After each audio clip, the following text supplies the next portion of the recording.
Many folks in Jennings County maintain a very strong interest in the history of their community.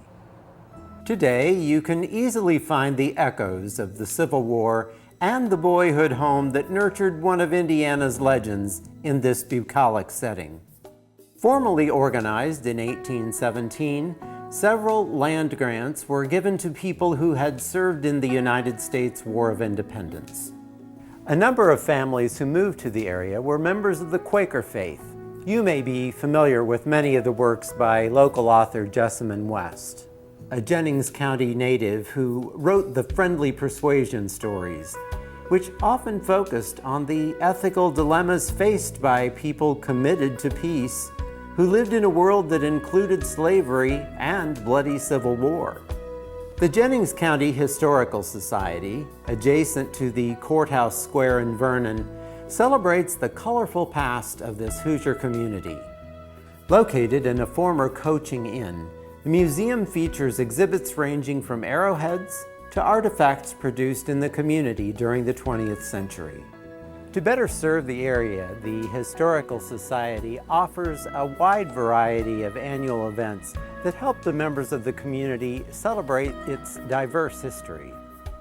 As one of the few Indiana areas to see combat in the Civil War, part of the ill-fated Morgan's Raid in Indiana, and as a stop on the Underground Railroad, the Sassafras Tea Festival, held in April, includes a Civil War reenactment, and the Blue and Gray Ball, the Ghost Walk, and Hector's Haunted Happenings Mystery Dinner occur annually in October. These events encourage guests to take a step back in time and better appreciate our shared history. Chris Asher is the curator of the Jennings County Historical Society. Our mission is to present, preserve, and document the county's history. And we can do that through this museum. I think people need to know where they came from so they can better appreciate where they are today. You want to browse around, ask questions, give yourself time to tour the town of Vernon, to stop someplace and eat, and get the entire experience. Jennings County is also home to some of Indiana's earliest architectural marvels, including the covered bridges at James and Scipio. Another museum that sheds an interesting light on life in Jennings County is right here in Hayden. Perhaps not coincidentally, Hayden is the hometown of Indiana's 43rd governor, Edgar Whitcomb. Governor Whitcomb and his family donated his boyhood home to the Hayden Historical Museum, and a statue was erected in his honor.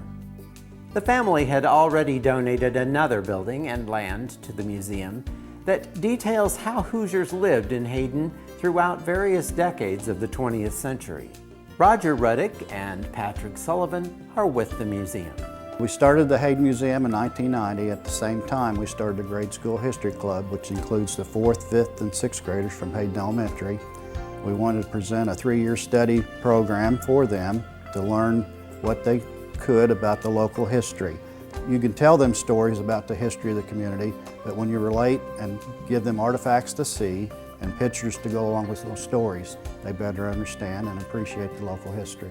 Being able to come to this museum and get a feel for what's happened in the past, you really can't know who you are unless you know where you came from.